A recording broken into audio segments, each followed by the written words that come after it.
Welcome to Native Bidaské, Native News Online's weekly spotlight on the people making news and leading change in Indian country. Welcome to a special edition of Native Bidaské. Today is Indigenous Peoples Day. It's being celebrated by Native Americans throughout the United States. Of course, there are others who still celebrate the sailor who got lost, Christopher Columbus. With us today to discuss Indigenous Peoples Day is a good friend of mine, Mark Charles, a Navajo brother and author of Unsettling Truths, the Dehumanization Legacy of the Doctrine of Discovery. Mark is a provocative thinker who challenges others to think beyond the norm. I'm interested to hear what his thoughts are on Indigenous Peoples Day, and I think I messed up your title. Give the title to our viewers. The name of the book is Unsettling Truths, the Ongoing Dehumanizing Legacy of the Doctrine of Discovery. And, Okay. that's we try to keep it real around here at Native News Online, so thank you for that, Mark. And hey, just overall, what are your, today is Indigenous Peoples Day. There are celebrations all over Indian country, and even this past weekend there were some celebrations. Sunrise program out at Alcatraz Island. So tell us, what's your overall opinion? What do you personally feel about Indigenous Peoples Day? Is it just symbolic? Is it a replacement for Columbus Day? Where are you on the issue? Well, so as you know, in my work, I work very hard. I use a quote used by George Erasmus, and I use it as well, that says, where common memory is lacking and where people don't share in the same past, there can be no real community. Obviously, having something like Indigenous Peoples Day, where we talk about the stories and the history and all of the cultures and the things about Indigenous peoples and all of our various nations that have existed all around Turtle Island for hundreds, even thousands of years, is vitally important to creating an accurate common memory of these lands and even of the United States history and their history on these lands. I have never been the biggest fan of trying to use Indigenous Peoples Day to replace Columbus Day. And the reason for that is because I'm not necessarily advocating we get rid of Columbus Day. I just want us to stop celebrating Christopher Columbus. I would love to turn Columbus Day into a day of lament, a day where we can look back at that point in history and say, yeah, we got it wrong, right? Europeans had the whole wrong notion of discovery. They use this dehumanizing doctrine. And this is a day that we need to lament, a day we need to mourn, a day we need to say, this is a day we got it wrong. And then let's have another day where we try and celebrate the life and the culture and the nations of the indigenous inhabitants and people of Turtle Island. But because there was a lot of other things going on when this big push was made to establish an Indigenous Peoples Day, I didn't get into the middle of that debate. I was running for president. I was writing about other things and really focusing on some other issues. And so I didn't jump into the debate back then. Now that we have an Indigenous Peoples Day and it's here, I think this is so much more than just something that's symbolic. I firmly believe, whether we're talking about our nation's politics, whether we're talking about the faith traditions of this nation, whether we're talking about the health of our nation, or just the history of these lands, the voice and the culture and the practices of Indigenous people is vitally important to understanding how we move forward in a healthy way. How do we live healthy? Or as my Navajo people say, how do we walk in beauty on these lands? And so I feel that Indigenous Peoples Day is so much more than just a symbol or symbolic. I think it's a vital day for both Indigenous peoples and for the rest of the nation to understand how to live here well and how to have healthy relationships as a nation and as a community. Yes, and Mark, you've written extensively about the Doctrine of Discovery.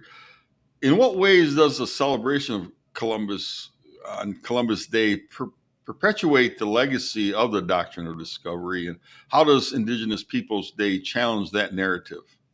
Well, so the way the Doctrine of Discovery, right? It's not a single one document. It's a series of papal bulls, or edicts of the Catholic Church. The first one was written in 1452. The last one in 1493, a year after Columbus got lost at sea, and it was actually used to kind of to go back and kind of justify or ordain what he had done. And so it's basically saying, okay, everything that Columbus just did, this is now right under God, and this is all justified, and so on and so forth. And so yeah, the whole narrative of Columbus and the legacy that he brought is very much wrapped in what we know is the Doctrine of Discovery, these series of papal bulls that work to dehumanize anyone who's not white, European, and Christian, and justify whether it's the enslavement of people in Africa or the discovery of lands that are already inhabited here in Turtle Island or in the Americas. And so I see the two as vitally linked. And I think for me, that's one of the reasons why initially my response was, let's have an Indigenous Peoples Day, but not let's leave Columbus Day. Let's just teach our nation to mourn that day rather than to celebrate it, which is a whole nother journey we would have to be on, as especially now with the administration working very actively to turn Columbus Day, not only to really bring it back to the center, but even to turn it into a day of celebration and honoring Christopher Columbus.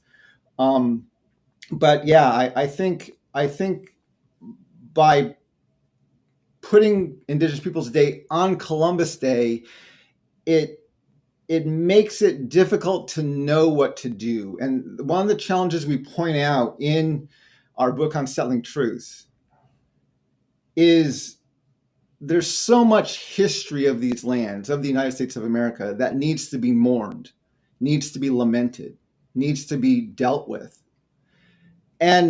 But this nation has its own mythology of its own exceptionalism. And it's almost impossible to mourn or to lament something when you believe in the myth of your own exceptionalism. You can only celebrate. You can only look positively on things. And so, this is the whole problem with Thanksgiving. This is the whole problem with Columbus Day. This is the whole problem with so many of our national holidays, even the 4th of July, which celebrates a document that refers to natives as savages. Mm-hmm. We need to train our nation, train the undocumented immigrants, most of them from Europe, who live in these lands now and never got permission to be here in the first place. We need to train them how to be able to look at their past and not feel this threat of being canceled, but being able to acknowledge, yeah, mistakes were made, and we need to own and mourn and even lament those mistakes. We can't just celebrate everything. And that's, even just this past couple weeks, the U.S. government declared that they're not going to rescind the Medals of Honor given to the soldiers who participated in the massacre of Wounded Knee. So we're literally celebrating war criminals who murdered women and children, and we're holding them up and giving them the highest honor we can give our soldiers in this country, which that not only does that demean what happened in that battle, it demeans the Medal of Honor.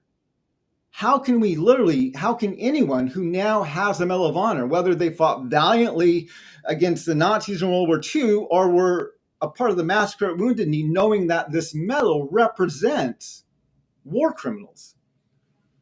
So I think what this administration has done is they've devalued the entire understanding of what the Medal of Honor actually is by concluding, yeah, we're not gonna rescind the medals that were given to war criminals, and we're going to actually continue to celebrate and honor that as something that's a part of our exceptional myth as a nation. Yeah, well, Mark, I do want to say one thing that, and to our Italian friends out there, just because we don't necessarily want to celebrate Columbus does not mean we're anti-Italian. Would you agree with that? Absolutely. Yeah. Absolutely. What I'm saying is we need to be able to look at these events in history and say, yeah, at this point, we got it wrong. Mm-hmm. As a nation, we got it wrong. As a people, we got it wrong. And we have to learn how to lament that. And that's the problem, right? When you deal with the myth of American exceptionalism, where you can only celebrate, and if you don't celebrate something, it gets canceled, it gets forgotten, it gets erased. And you've so used the term.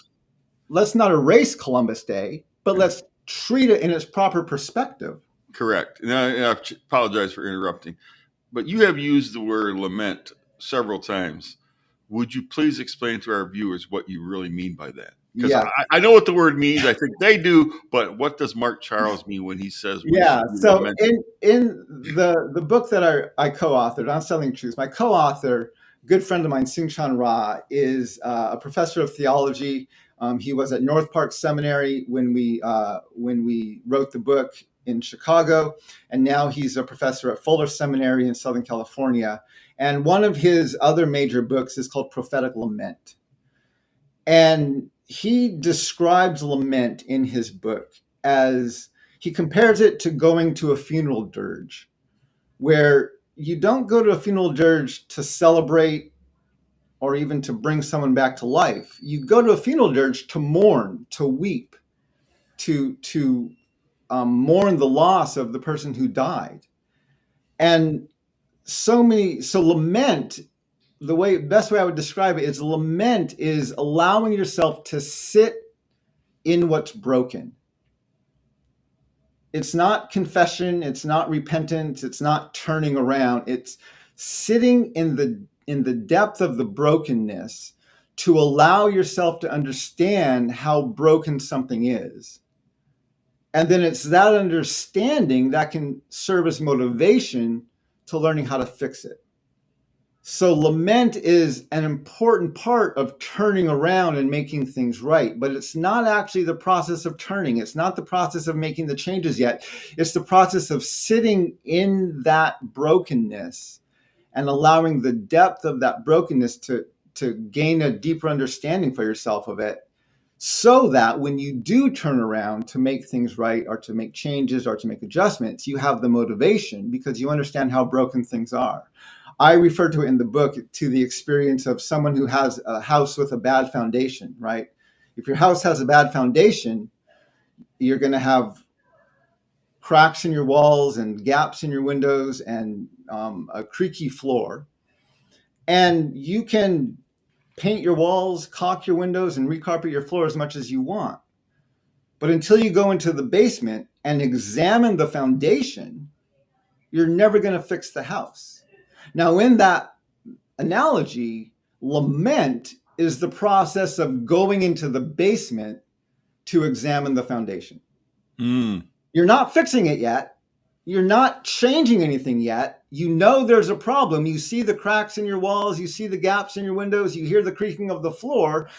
You don't know what the problem is until you go into the basement and examine the foundation. And lament is the process of going into the basement to examine the foundation. And then once you see what's broken in your foundation, now you're not only motivated, but you now have the understanding of what it's going to take to fix the house. And so that's one of the ways I would describe lament. And so lament, it's a sombering process. It's often talked about in theological terms, in religious terms. The scriptures of the Bible uses the term lament a lot, which is why my co-author wrote a whole book about it and brought that very much into our book. And so even the end of our book, after we lay out the Doctrine of Discovery, one of the primary calls for the church and the nation is to lament its history, to lament what it's done. And that goes into what I was saying about Columbus Day, right? It's difficult to lament what happened when Christopher Columbus discovered America when we're trying to replace that holiday with something else. So I would, and again, we've already made the change, so I'm not going to advocate we change it again, but that's, I think, one of the challenges is we don't just want to replace a day of what should be lament with a day of celebration. We should actually say, yeah, let's keep Columbus Day and lament it, mourn it, learn from it, and let's choose another day to celebrate Indigenous peoples. Yeah, you were talking, I was thinking about when we mourn something, especially something that was lost, a value, we probably tend to put more value on. And if you lose your parents, for instance, you're much more uh, thinking about others when they lose their parents as well. But in the context of what we're talking about, um, we don't necessarily have to put value on lamenting Columbus, because I don't put a lot of value on what sailor who got lost. However, um, we are in a state now where even the president of the United States did not issue a proclamation for Indigenous Peoples Day, as his predecessor Joe Biden did 4 consecutive years. Uh, in his proclamation this year on Columbus, called him one of the greatest men that ever walked the earth. What are your comments about what the current state of affairs, Mark? How long do we have for this podcast? I mean, this is literally the challenge right now. And I have my own podcast I do called My Second Cup of Coffee, where I try to talk about some of the chaos that's going on right now. And things are absolutely chaotic at the moment. The biggest challenge I think we're facing, though, is we tend to frame our problems as a nation as partisan problems. And as we did with Unsettling Truths, and as I do in so many of my writings, whether it's blog articles or op-eds I write, or the book I co-author, or the books I'm working on, is I try to get people to understand that actually both sides agree on the underlying value. And that's what we need to try to address and change. So we scream about things at a partisan level, when actually the two sides have a fundamental value for the value that's beneath it. Just a very simple example, I use this in the book, the whole notion of Make America Great Again, right? That's been attributed, that's Trump's mantra, that's the whole thing of the MAGA movement. Well, in the 2016 election, when Hillary Clinton was running against Donald Trump, she said to her followers, well, America's great already. And at the Democratic National Convention, President Obama jumped into the fray and said, America's already pretty great.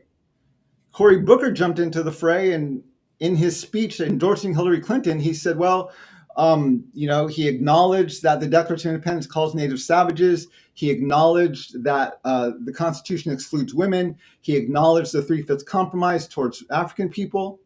And then he said to the Democratic National Convention, but these things and other parts of our history do not detract from America's greatness.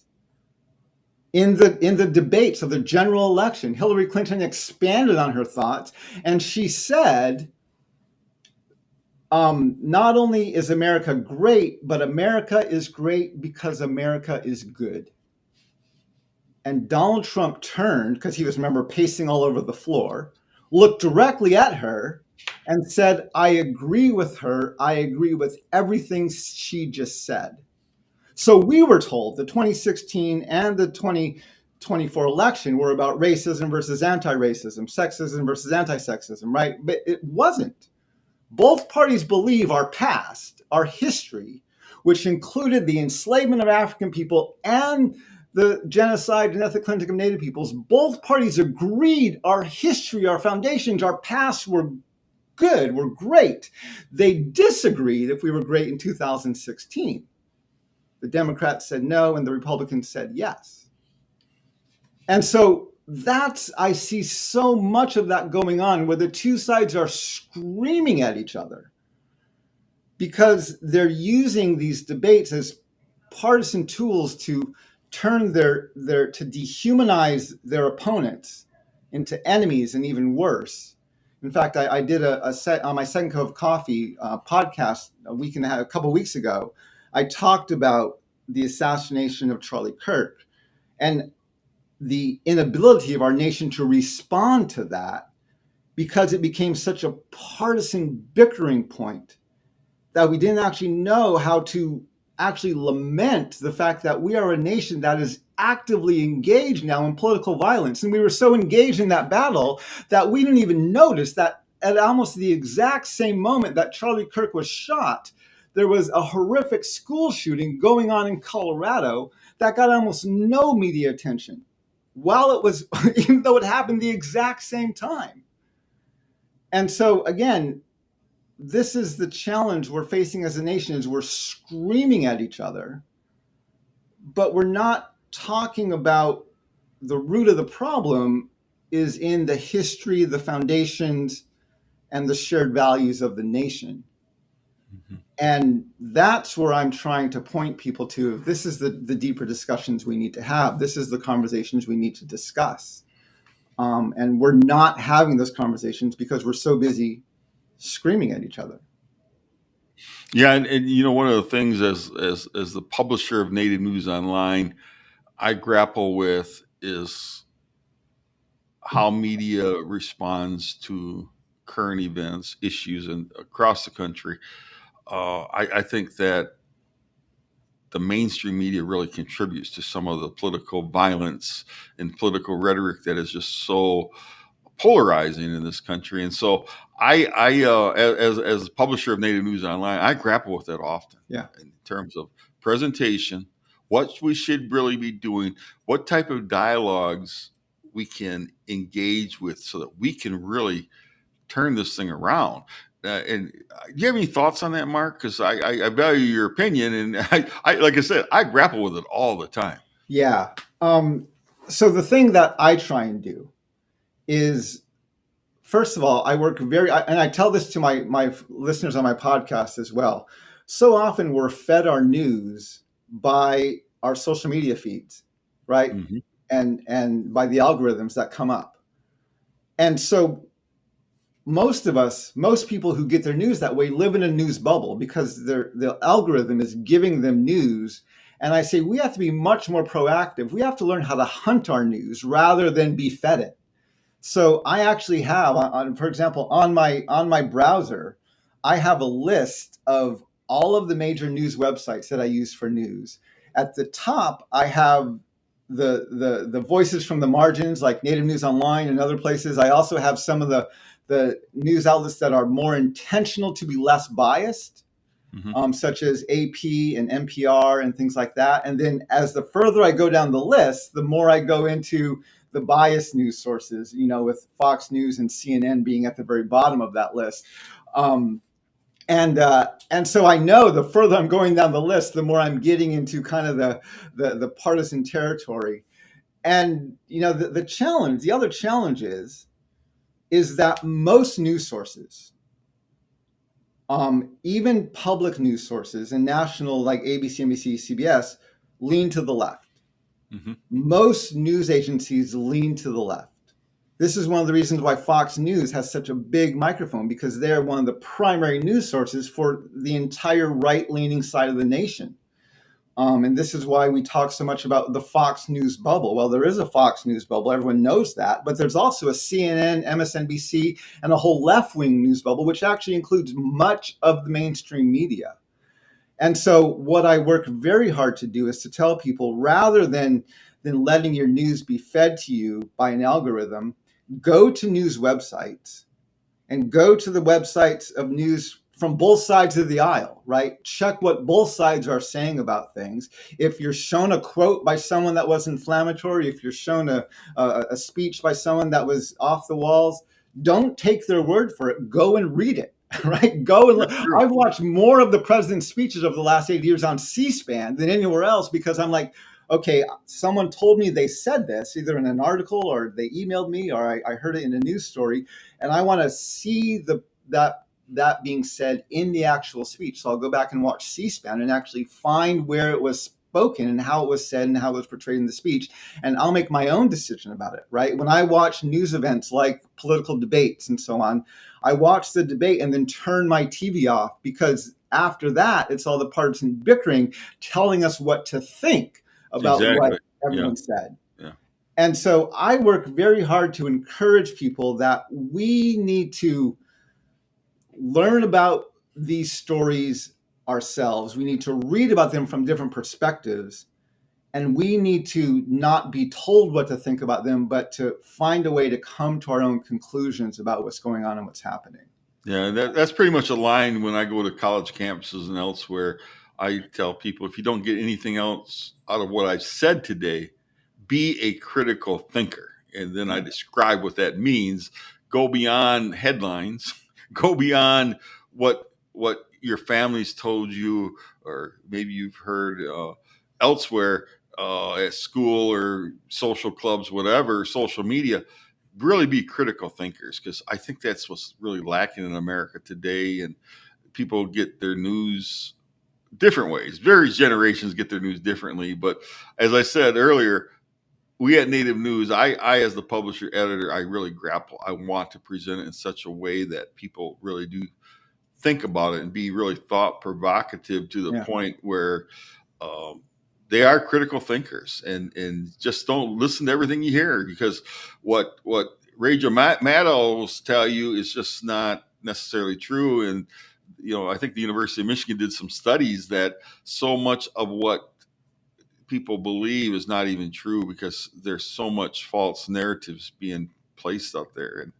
And quite frankly, journalists maybe aren't doing their job. So I encourage journalists to really dig in and do their job, do the right thing when it comes to telling the Americans, people, the truth. Because right now we are in such a polarized country. It's very frightening.